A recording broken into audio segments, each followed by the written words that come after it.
Hey everybody, welcome back to our winter camping, not like this though, series. Today we're leaving Nevada and we are heading towards our second state in our series, Arizona. Let me ask you this, how does having a view of Lake Havasu on a level pad for around $1 a day sound? I think most of us would take that opportunity, right? So in this video, I'm gonna show you how to stay in this area for about a month legally for right around $20 in camping fees. However, how much longer are we gonna actually have it? You see, this year marks the second major closure and banning of overnight camping in Lake Havasu.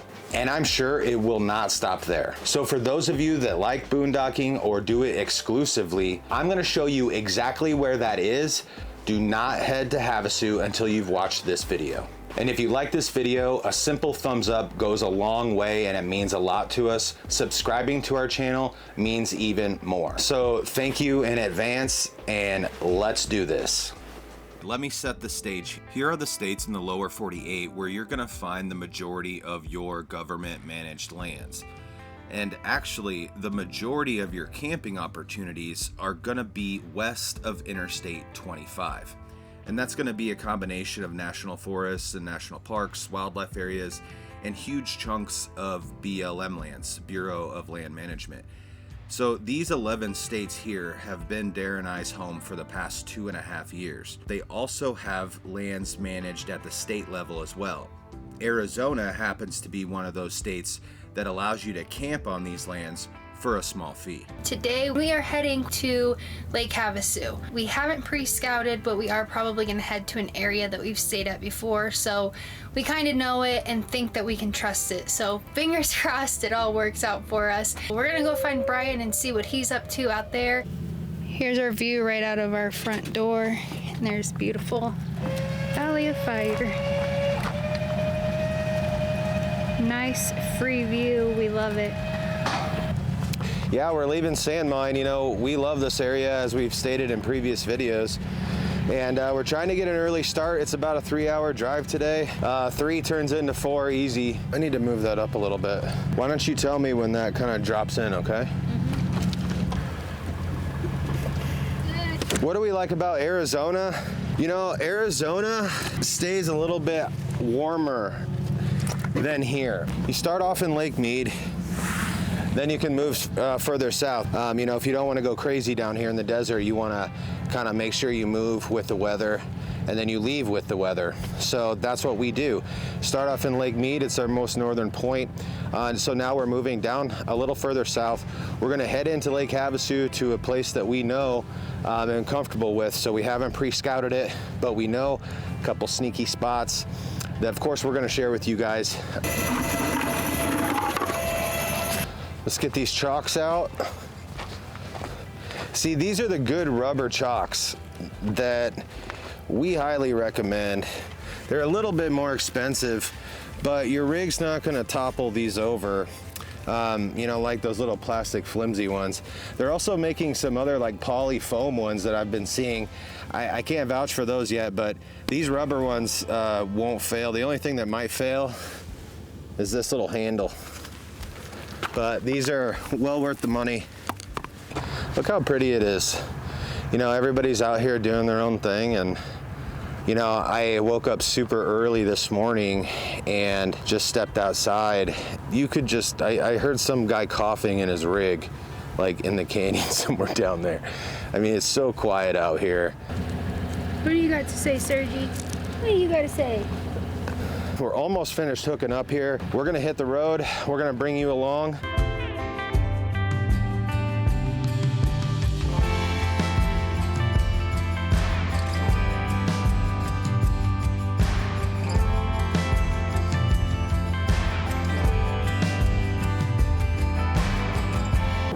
All right, we're back in Havasu. You guys, you know, typically we spend about a month in this area every winter season. At least we try to.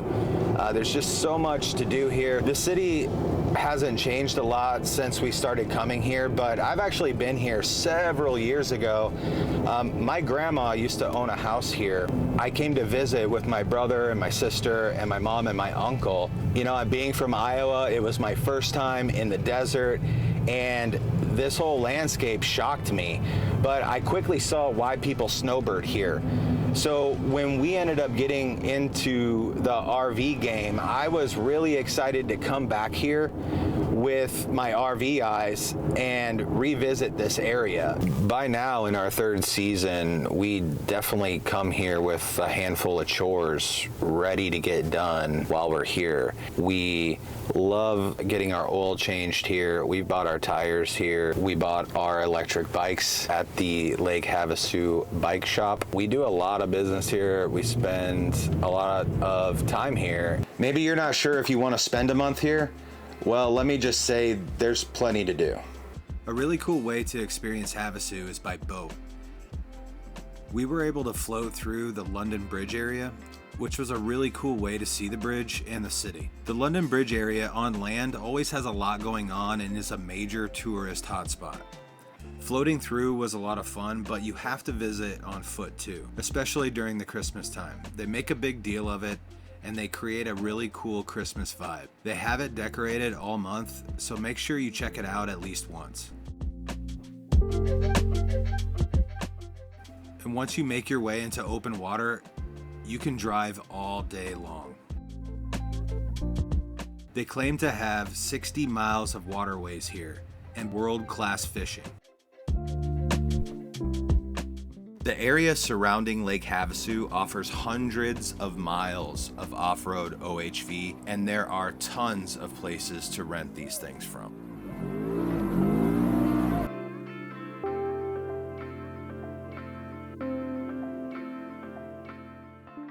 And if you're into hiking, biking, there's tons of that here, and even an 18-hole disc golf course that winds through the desert landscape. I mean, it's pretty unique. Check it out if you get the chance.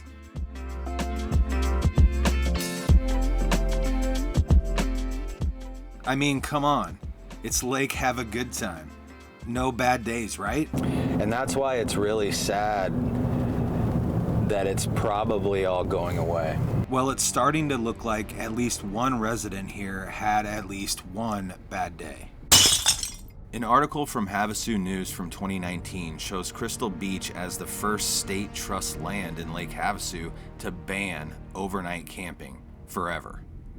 The reasons for the closure state that it was a combination of camping too close to the road, which was affecting the flow of traffic, all the way to even RVers running their sewage onto the ground. So as we approach our third season wintering in Havasu, we're left wondering, is it all coming to an end?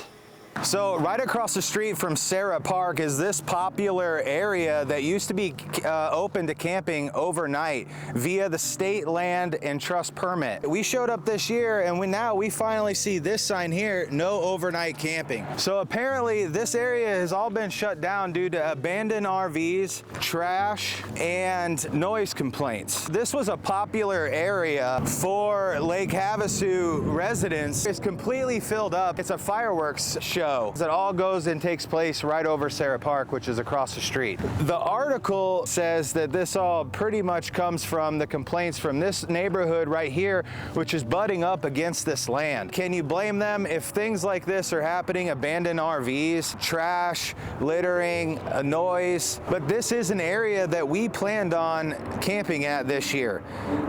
We showed up and now there's no overnight camping. Is this gonna be the future? It sounds like it. A lot of the residents feel like these areas are getting overused. They're getting a lot of pressure by OHV and camping alike. There is trash that's out here. You can see it, it's visible. But there's trash along every interstate and highway in America. So they don't plan on reopening this.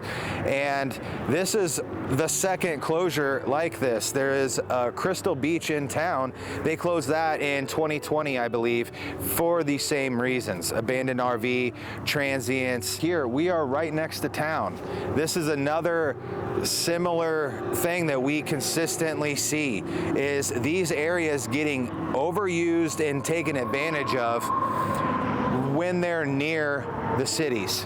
The further you go out, the less pressure they get, and the harder it is for the people that are giving it a bad name to utilize those areas. Crystal Beach was right in town next to the London Bridge, and that's a huge tourist spot for this town, and they weren't going to put up with it. But something that I always wonder, is it actually the Boondockers that are doing the dumping? With these two closures, Lake Havasu only has 2 other state land trust options, and they're probably only around because they're just far enough away from the city to survive. All right, here comes Power Lines 2.0. This is the place we wanted to show you guys.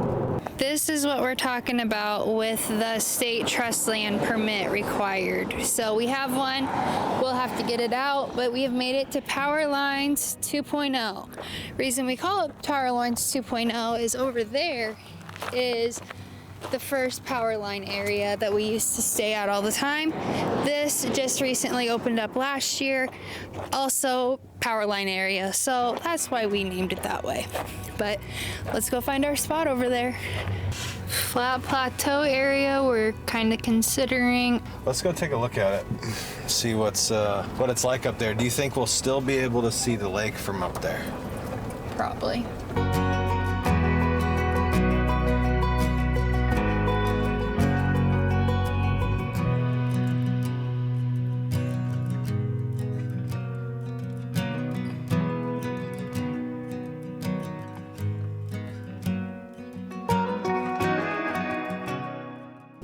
Guys, here's camp on Steps 2.0 or Power Lines 2.0. This is the newest side. We just found this last year. We were excited to come back, and you can see that it's quickly become a known area. We'll drive around a little bit too.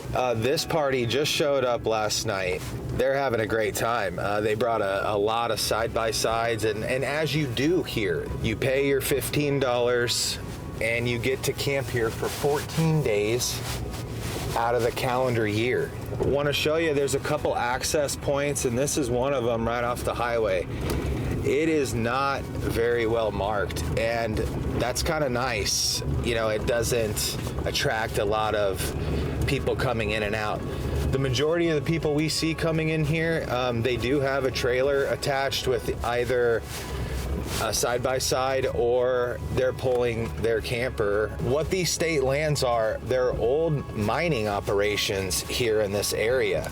So you can kind of see it's almost like it's already sectioned off like a campground, right? That's why they're kind of cool. If you look out here on this from this angle, you can kind of see there's little levels, there's lots of little spots here, and every little street down here offers you a little sections to camp. These lands are really cool and super special for snowbirds, like you would say, I guess Dara and I are. If we want to hang out in Havasu, the State Land Trust needs to be here for 14 days. Then we would alternate to the BLM on either side of town for the other 14 days. You could end up staying here for a month, which it's a nice area to do that. Here's another campsite down here. This is how the State Land Trust is being utilized. Got some guys down there playing cornhole. They're circling the wagons with their family, enjoying this place for what it is. I just wanted to show you guys, like 99% of these areas are very clean, and people keep clean camp. These guys have been here as long as us and are very clean. I mean, we're kind of blowing this spot up telling you guys about it. I really hope people take care of it. And that's kind of why I'm bringing it up, because I don't think this place is going to stay secret for very long. And we already see signs of just really piss poor behavior. Another thing about this land is the sheriff has been here every single day. The land we stay at in Havasu requires a trust permit. You never know when they're gonna come and check for it. So make sure you have it. We've shared it before, but today is Saturday, so of course they're coming to check. Every single day for the last week, the sheriff has been here checking for these permits. The one thing that has stayed consistent in these closures is that they are closer to town or within the city limits, and they kind of share the border with some residents of Lake Havasu CIty. If you can imagine having people camping right outside maybe your fence, potentially you get to see them, abusing the area. I get it. I understand. Some of these claims are kind of crazy. In the comments, I hear quite often that people are ripping their black tank and just letting it flow all over these lands. I will say that we spend well over 90% of our times out in these lands, and not one time have I ever seen that behavior. I've never seen anyone or come across it the next day.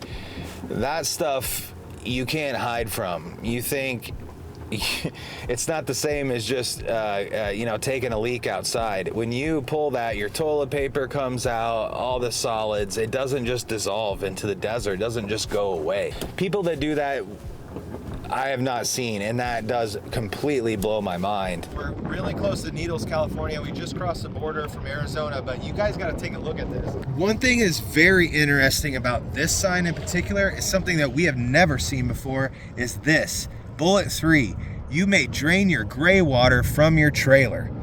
That is amazing. We have never seen that before. And in all states, California, that's insane. You would think anyone else but California.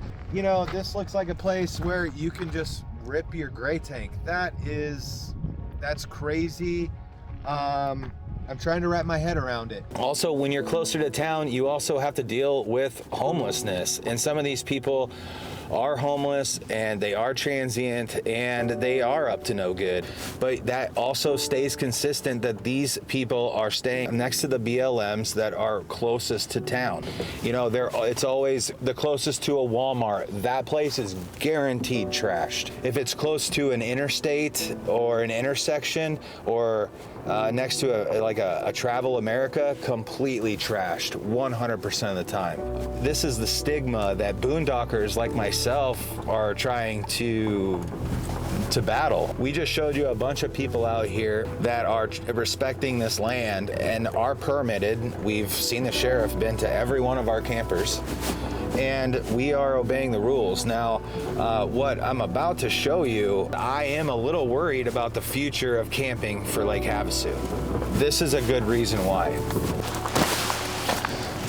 So this is exactly why we're gonna get kicked out of here, and why you're gonna see that exact same sign show up on Powerlines 2.0. That sign is coming for us. We have the sheriff coming out and checking this area frequently for stuff like this. Take a quick look at this trash. This is a household vacuum cleaner. These are tires, 2 giant TVs that are not camping related. I'm sorry. A giant dresser you wouldn't use for camping. We actually saw this here last year. This was on a trailer, half-ass packed, and had just been abandoned here. Look around you. You can't see the highway from here, and you're away from all the camper sites. Guys, I'm sorry, but this does not look like a boondocker's dumping area. Just take a look over here. This is another instance of potential misuse of this area that's also gonna get us in trouble. Those are frying pans stuck into the earth, and that they have been using as target practice, which, target practice, I am completely okay with. We do it frequently, but when it says on the rules that target practice is not allowed, but hunting is under special permit, then that's when you're talking about when they're gonna start saying that we're not allowed to recreate on this land anymore. Is stuff like that, stuff like this. And I see a lot in the comments, it's the boondockers, it's the BLMers that are doing this. You know what? We do contribute, but it's not all our fault, and we do take all the blame. I don't know what to say about it. You know, if you see something, say something. I mean, this stuff is what's going to get it shut down for everyone. Maybe you don't camp on here. Maybe you do like to hunt, fish, and use the water access. Maybe you like to OHV. This is all going to be shut down to all of us. Let's not have this turn into the Lake Havasu sign area, and let's keep this clean, and let's stay permitted and stay compliant so that they don't have a reason to shut it down. They're looking for a reason, guys. The sheriff, very nice gentleman, but I'm telling you, just based on the articles that I've read, the sheriff office is not a huge fan of this. And when you see stuff like this, it just gives them a reason and more ammunition to just shut it down. I mean, why not? When you can take a snapshot of this and bring it to City Hall and just say, look at what's happening out here, everyone's gonna raise their hand immediately and say, yes, shut it down. These darn dirty BLMer campers, these darn dirty boondockers are coming out here and dumping all their garbage like this.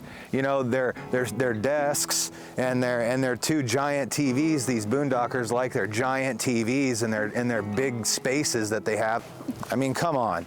But they're not going to want to see that. The easy thing to do is to shut it down. So let's not give them a reason, right? I think each state has different challenges to manage, obviously. Montana isn't going to manage their problems and lands the same as, say, Arizona. And although some states do better than others, we still see the same story repeat itself over and over everywhere we go. Trashed out locations in or around cities, near Walmarts, Home Depots, Lowe's, and always near interstate intersections.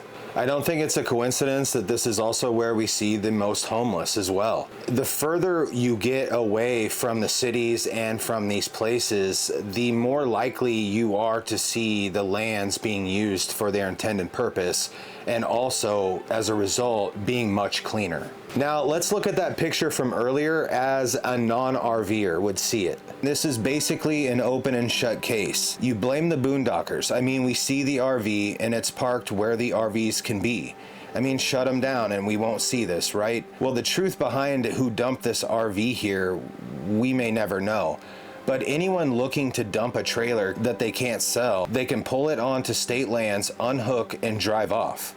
This trailer was a skeleton. I mean, it had zero personal items in it whatsoever. It was just an empty shell and not likely part of the boondocking community. Now, if you have an opinion to share on the matter, please feel free to put it in the comments below. Now, despite this small area of misuse, we still highly recommend these lands for many reasons. You get a view of Lake Havasu, a decent road system within the camping area, OHV access, and believe it or not, you can even get to the water that has a decent little beach right through this wash canyon. Now, the first and only one of these two that you'll find on a map is located 10 minutes south of town on Highway 95. Now, Google calls it steps, which I'm sure we will end up adopting, but you may hear us refer to it as power lines. But that's because we found this place when it had no name, and it was not even on any map. Apparently, they didn't want our input on the name because they never reached out, but whatever. The second area is here, across the street on the water side. Power Lines 2.0, or maybe one day Google will say it's Steps 2.0. Neither of these entrances are marked off of Highway 95, so watch closely for them and make sure you turn in slowly. The water fill and dump stations are not free in Havasu, and I'm starting to think it's a state or county thing because we get free options almost everywhere else in the West, but not here. So the best method for us has been using Lake Havasu State Park's dump station. It's $15 and it does allow you access to the fresh water as well. So if you're filling up your water tanks, this is probably going to be the cheapest around, because they don't charge per gallon for fresh water. Where we've seen other water services charge per gallon, the park does not. We also use their dumpsters for our trash on that day, but maybe you can't wait for that. There are these dumpsters located at the entrances of Sarah Park that are open to public use. When you're stuck paying $15 to use a dump station or fresh water at a location, a lot of times if the value is there, Dare and I will just go ahead and book a day or two in that same park and just use it as a pivot for our next boondocking location. We've stayed at each of these state parks along the stretch, and they are all worth checking out, honestly. You got Lake Havasu State Park for the beach and city access, Cattail Cove for the beach and the hiking, and then you have River Island for its River Island. Buckskin Mountain for their killer rock formations right on the river. So check them all out, enjoy the water access, and leave ready to dominate boondocking once again. Last but not least, let's talk about Lake Havasu BLM lands. And just so you know, you can stay at any of these places for up to 14 days as well. So let's do this. Ladies and gentlemen, here are the following BLM lands and one bonus location. Let's begin.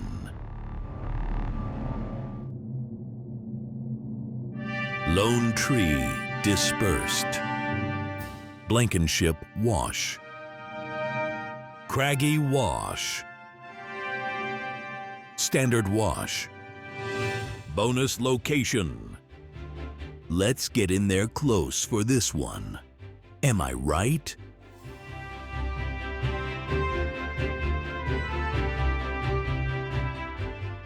Gravel Pit Dispersed. Jackpot! And if you like today's video, go ahead and click on either one of these that just popped up for you. I promise you, you're gonna like them, and we'll see you next time.